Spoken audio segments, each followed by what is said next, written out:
Hello everyone, আসসালামু আলাইকুম। সবাই কেমন আছেন? আশা করি সকলেই ভালো আছেন।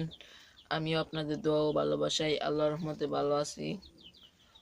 দেখেন, আমি বাড়িতে যেই কয়েকটা দেশি মুরগি পালন করি, এই মুরগিগুলো কত সুন্দর করে এখানে থাকে। আজকে সকালে তাদের সাথে ব্রয়লার মুরগি রেখেছিলাম। তারপর এই মোরগটা দেখতেছেন বড়, এই মোরগটা ব্রয়লার মুরগিকে ঠুকরিয়ে মাথা একদম ফাটিয়ে ফেলেছে। মাথা থেকে রক্ত বেরোচ্ছিল, তাই মুরগিগুলোকে এখান থেকে আলাদা করে দিয়েছে আবার।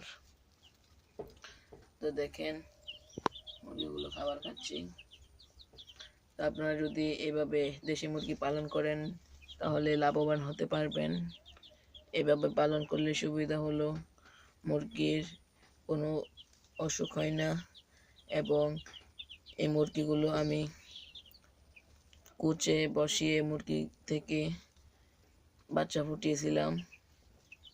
তো সেই বাচ্চাগুলো এখন আলহামদুলিল্লাহ অনেকটা বড়ই হয়েছে। দেখেন, এই বড় যে মুরগটা রয়েছে, এই মুরগটা 400 গ্রাম হয়েছে। আর যে ছোট বাচ্চাগুলো দেখতেছেন, ওই বাচ্চাগুলো 190 গ্রাম হয়েছে। তো আপনারা এভাবে দেশি মুরগি পালন করবেন, তাহলে আপনারাও লাভবান হতে পারবেন। আর আমি এখন এই কয়েকটা মুরগি পালন করে দেখছি কেমন লাভ হয়।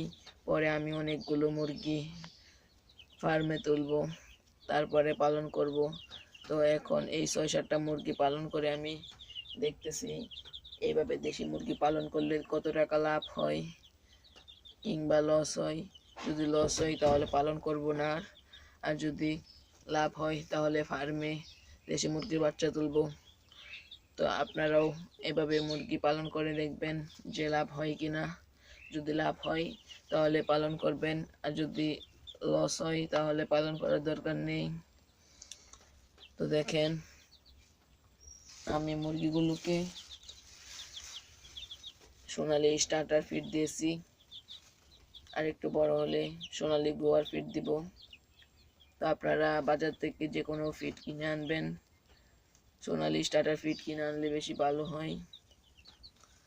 আর যদি সোনালি স্টার্টার ফিড না পান তাহলে বাজার থেকে যে কোনো ফিড কিনে এনে খাওয়াতে পারেন, অথবা তুষ কোড়া মেখে দিয়েও খাওয়াতে পারেন।